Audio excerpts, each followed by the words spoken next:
Hello and welcome to Pathways, where you are invited to join me for a visit with leaders in personal development and cultural evolution. This is your host, Paul O'Brien. It's so easy to get caught up in the drama and the distractions of daily life that most of us miss a lot as we rush through our day. And I can attest to that today. I've had the most stressful morning, and I'll tell you, I got to get out of my head here and let my guest help me straighten things out because it's a mess in there. In this episode of Pathways, we're going to be visiting with the author of a very fun book that offers easily digestible ways for us to better understand our inner life. And there's his book, and this is Arthur Dielhenn, author of the new book, Get Out of Your Head, It's a Mess in There, 101 Simple Aphorisms for Thinking and Living. Now, after graduating with distinction from the University of Wisconsin with a degree in communications, Art Dielhenn headed west to pursue his TV career, settling in Hollywood, where he has directed over 300 primetime episodes and 15 pilots, including such things as Punky Brewster, Head of the Class, Silver Spoons, Webster, and Sister Sister. His experience navigating the entertainment industry and 2 years of study at the Coaches Training Institute prepared Art to transition to his next career as a certified career coach and establishing Los Angeles Coaching in 2000. Well, hello, Art, and welcome to the Pathways Show. Thanks, Paul. I hope you can help thanks me for out having today. me. Yeah, I'm happy to do my best, Okay, I'm going to take whatever I can get. So let's start by talking about what prompted you to collect and publish a book of aphorisms with commentary. I'm dyslexic, Paul. I've been dyslexic since the very beginning, and reading's always been difficult for me. And aphorisms and slogans and sayings always appealed to me because they were so short and sticky, and I could remember them. Like, look before you leap. I mean, you could write a whole book about that in life. And but those short aphorisms have always stuck with me, and they've been my guides. And for me, they're like our cave paintings. They talk about this sort of embedded knowledge that's in our cultural evolution, and each one to me is a kind of mini miracle. And I started collecting them. I think I have 100 pages of them now. And then when the pandemic hit, and I knew I was going to be stuck in my house apartment for the next year and a half or two, I thought, well, what am I going to do with these? And I decided to share them with everybody and write a book. Uh-huh. So, and did that help you get through the pandemic? Oh gosh, yes. It was like, there's nothing like teaching something to learn the subject. And the same, I think, is about writing. There's nothing like writing about something to really understand the subject. So I had collected all these aphorisms, but to really sit down with each one and sort of drill down and understand how it affected my life, how it served my life, how it helped me to, recover my own equilibrium when my thinking was, off the charts.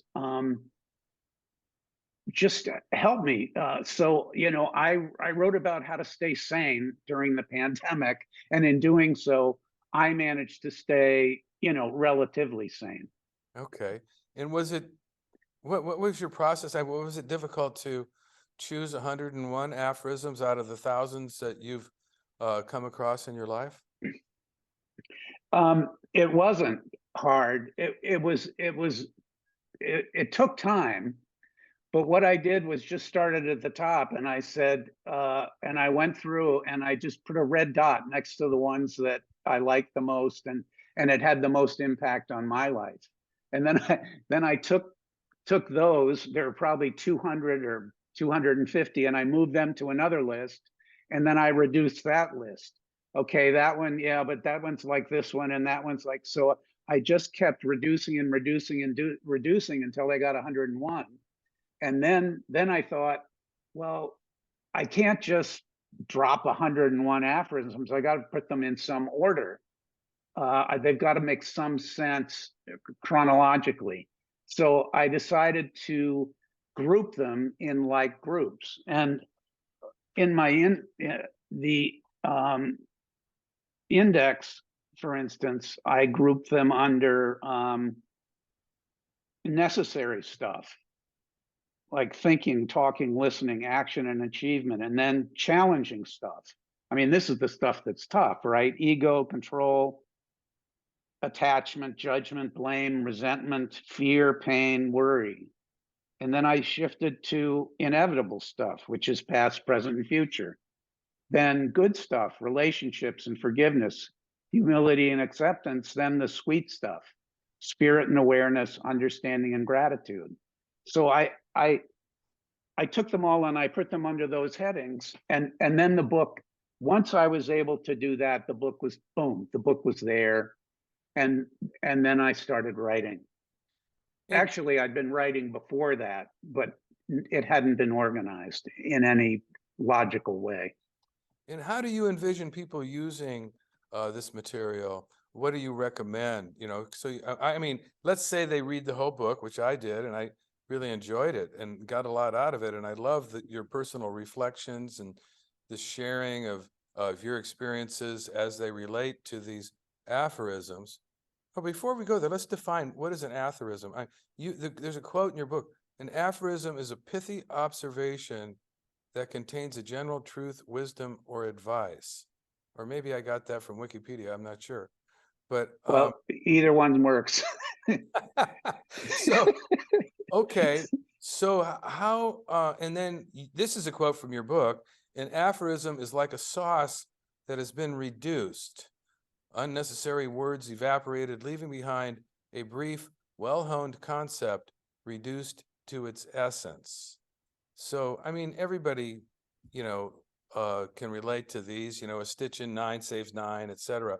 But how do you suggest people, they've read your whole book and they've gone through it and you've grouped them. And after that, I mean, should they highlight the ones that are most meaningful to them, or how do they, is there an ongoing way that they can use the material?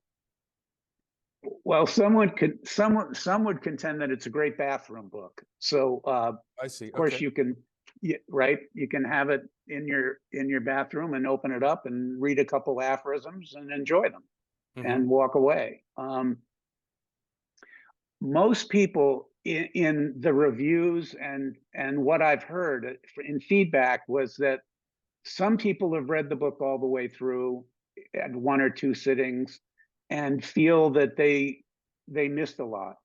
And most people say that they're keeping it on their bedside table or their bathroom or on their coffee table, and that they just open it at random and read sections of it. Or some people have gone through it systematically, reading 2 or 3 aphorisms a day and sort of bringing those into their life for the day. And then the next day doing the same thing. And each aphorism has an accompanying illustration or cartoon. So like, for instance, this one, "What you think about expands," right? That's from Wayne Dyer. And if you can see, the little man there is saying even snails, you know, so each one has its own cartoon, so you can have enjoy that. And then at the end of each aphorism, there's a question. And here the question is, what do you notice when you stop ruminating about a problem? And a lot of people have said that they use that for journaling, that it's their journaling exercise for the day. And it helps bring the aphorism into clear focus for them. Okay. And you can just read the book for enjoyment any way you gosh darn want to read it. Now, it seems to me that in the part of the process of writing this book, or just collecting aphorisms in general, is having an understanding of what an aphorism is. And I think you must be quite a scholar on the subject of aphorisms, and I'm wondering, how does an expression become an aphorism? You know how on the beach, a rocky beach, with lots of little pebbles and rocks, how they're all just worn down and they're just beautiful and smooth. You know, that's what I think happens with our language, is over time, all of the unnecessary words are extracted. And or a writer in his or her process hones the words to try to get it to mean exactly what he or she wants it to mean, so that it's sticky and sticks with you and is witty and has some charm and has some panache, you know, so that it sticks with you. And I think that's how they come to be. And as I said, they're embedded in our evolutionary process. And I just find them little miracles, because I can say an aphorism to myself. Like, let's take one in here. I'll just open the book at random. Expectations are resentments under construction. Oh, And I never heard that right? one before I read your book. And that came from Anne Lamott, you know, a wonderful writer who I've and So what was that when again? Can you repeat that one again? of course, expectations are resentments under construction. Wow, that's so good. Right. Okay, so that speaks to so much of my life experience. You know, I had expectations that my father would be a certain way. He wasn't. I had expectations that my marriage would be a certain way. It wasn't. I had expectations that my son would survive his mental illness and addiction. He didn't. I have expectations that the sun will come up in the morning and go down at night. Okay. I don't have a resentment about that, because it usually happens. But everything else in life, you know, I have an expectation that I'll be able to solve your problems for you today because you've had a challenging day. The truth is, you know, if I can't, or if you resist or resent that I'm doing that for you, then I'm holding a resentment for you for not listening to what I have to say. I mean, it just becomes this circle. And it's you know, when I always read this to myself when I'm thinking about, you know, am I going to jump into somebody else's business? Another of my favorite is, there are two kinds of business: my business and none of my business. Hmm. So if I stay on my side of the street, if I stick with my business, then it's pretty hard to have resentments against others, because I'm not meddling in their business, and I don't have expectations that they'll be a certain way that I want them to be. And why do you consider them miraculous? You call them mini miracles.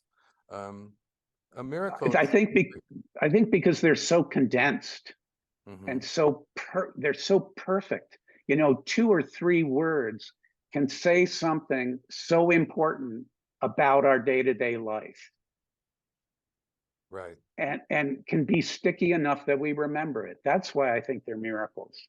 And I love words. You're a writer. You play with words.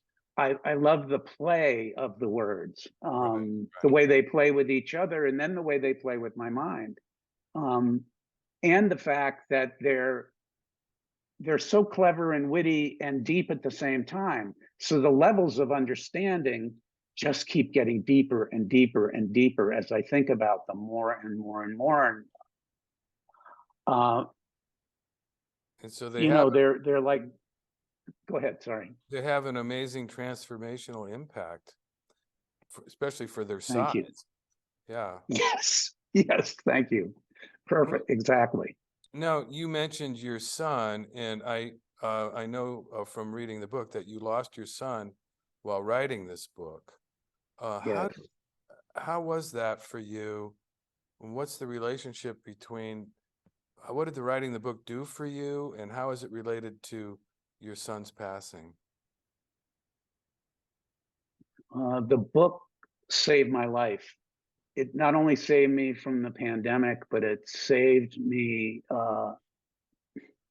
Maybe that's a slight overstatement. Um, it was a place for me to go to find solace. The book was a place for me to, I could grieve, and then, when the grief passed for a moment, I could go back to the book. I always had some place to go other than grief. And the grief was so overwhelming, and so painful, um, that at times I thought, I couldn't bear it anymore.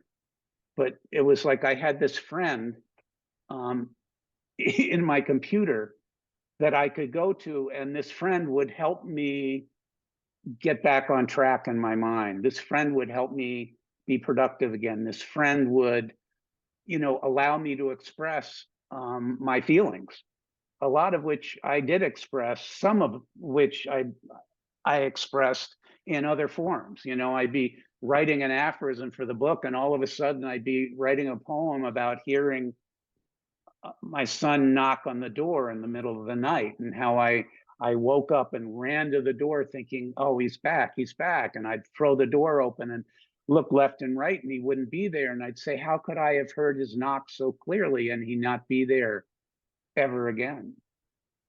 Right. And so I wrote a lot of poetry. I wrote I wrote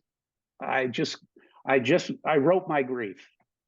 Right. So it helped you in the grieving Yeah, oh, process. absolutely, absolutely. And there isn't much about that in the book, because the book's not about that.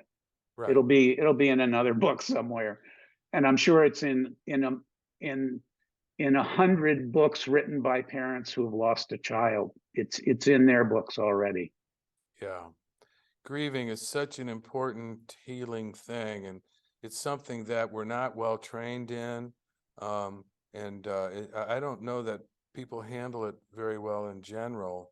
Um, it's an interesting phenomenon, and I'm sorry about your son and his passing. But anyway, thank you for sharing that. Let's Thank talk. you. And I did, excuse me, I did write about one thing about it. And I can't remember the aphorism offhand or where it is in the book, but I can paraphrase it. It's like, what I realized in my grief is that grief is the other side of love. Right. That I always thought, grief and love were opposites for some strange reason. I don't know why. And then I started writing about it, and I realized, oh wow, I still love my son as much now as I did when he was alive. Um, and I'll love him still forever. So, and in this grief, I was able to see that this was really a logical part of life. And it made so much sense to me. And it really made grieving a much more uh, wonderful, wonderful thing to do. Made it helped me understand grief and allowed me to do it in a way that connected me with my son in ways that weren't negative, but ways that were positive Right. and helpful. Yeah. I mean, usually when we think about love, we're thinking in terms of attachment, and we're feeling the attachment to somebody or something.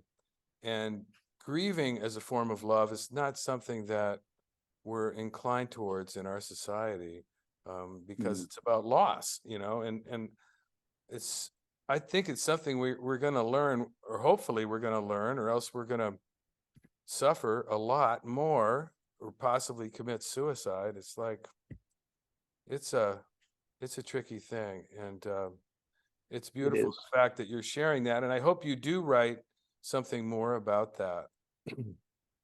Thank you. Okay, Thanks. so I want to ask you about beliefs because you have some stuff about beliefs that I found very interesting. You say a belief is a thought you married. Now, Right. I'm not sure this is a critique of beliefs or a critique of marriage or possibly a critique of both. Uh,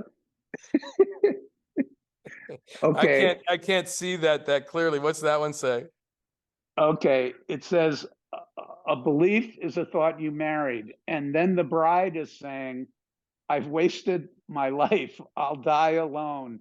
I'm too old. I'm stupid. I'm ugly. Happily ever after. Oh God. Oh, that is so true. And I'm very interested in this topic of beliefs because we're so hamstrung by our beliefs. And I think what you say, and I'm going to quote your book, is that beliefs are a way of sustaining our identity, even when they are flawed or cause harm to others or ourselves. They may be a misguided way to fathom the unfathomable. We don't understand something, so we insert a belief instead. Wow, that is so true. You know, the addiction to being right or thinking that you're right is so powerful. It's really leads to a lot of problems. And Well, we can see it in our, our discourse today is everybody believes things so strongly that they refuse to even entertain the possibility of something other than that belief. yeah, And basically what those beliefs do is they separate us instead of binding us together. right. And I've lived my whole life with a negative inner dialogue that made me believe that I was stupid, that I was fat, that, I couldn't climb the rope in gym, that I'd never succeeded anything. I mean, I don't know where this voice came from, but it was torturous. And these beliefs just plagued me and terrorized me my whole life until I finally realized, hey, wait a second, those are just electronic, you know, Synapses. impulses, Yeah, synapses, thank you, in my brain, downloading these fragments of ideas onto my hard drive and messing me up. And right. once I understood that, I decided to leave them alone and not dwell on them and go on about my business. And once I did that, life was a heck of a lot more pleasant. Yeah. Yeah. We have this inner critic. I think everybody has it. And it's so um, inexorable. It just never quits. And it's really good to know that and to be able to spot it in action. And one of the beliefs that you talk about in the ego control and attachment section of your book, which I found very profound, and this one goes, if you think you're the smartest one in the room, you're in the wrong room. I thought that was really a good one. That's a good thing to remember. And and maybe worry creates an illusion of control. That's another thing that you say. If you worry Right. enough about something, you might be able to find a solution before that future arrives. Yeah, I don't think it helps that much. But No, no, it doesn't. But I don't know, I've got an Amazon warehouse full of worry. It's full to the top, the rafters, and it's like the warehouse takes up, I don't know, 10 square acres, and it's full. It's right, absolutely full. And everything that's in that warehouse is not worth a plug nickel right. and never did me any good. Hmm. How does this book tie into your vocation as a career coach, your current vocation? Um, I use these aphorisms all the time when I'm coaching Hmm. because a client and I might be discussing some issue and we're chatting about it and talking about it and sort of tearing it apart and putting it back together and everything, and then I'll recall an aphorism that describes this whole thing we've been talking about for 30 minutes, and I'll just drop that aphorism in the session, and it's like, oh, right, that's it. And it's been around forever. Why can't I see that? When I was working with my coach, and or therapist, you know, it was like, you only get it when you get it. You know, you only get it when, Right. right, that when the time is right for you to get it. And sometimes the aphorism can help you get it quicker. You know, we've just about run out of time, and I want to offer you the opportunity, if you would, to give our listeners one last piece of wisdom or advice. Well, I'm not much of an advice giver, but I want to share my favorite aphorism. Oh, great. It's on page 185 of the book, and it's called "The Best I Will Ever Be is Human." Human. The best I will ever be is human. Wow. And what does that mean? And well, it means that every time I make a mistake, which I do daily, you know, every time I get a parking ticket, every time something comes out of my mouth that shouldn't, you know, every time I bump into every time I bump into the screen going out to my deck because I think it's open, you know, I say to myself, you know, I'm just human. I'm just human. And it allows me to laugh at myself. It allows me to let me know that I don't have to be perfect. It allows me to take an inventory of myself in that moment. And if I've done something that has hurt someone else or made them uncomfortable, you know, I can make an amends. I can say I'm. Uh-huh. Yeah, no, that's beautiful. You know, it kind of reminds me of the one, sometimes you got to laugh to keep from crying. And humanity evokes that one for me. Well, you know, there's so much more we could explore, but we have run out of time. And I want to be sure to tell our listeners about your website, which is Los Angeles Coaching, all one word, losangelescoaching.com. Thank you, Art. Thanks for being on the show. It's been a lot of fun. My pleasure. Thanks for having me, Paulo. And for those of you listeners who may have tuned into Pathways late, this is your host, Paul O'Brien, author of Intuitive Intelligence, a book that shares the theme of Pathways, which is personal and cultural evolution. Now, don't worry, even if you tuned in late, you can play and or share this entire interview whenever you want via the internet or as a free podcast, and I'll tell you how in a minute.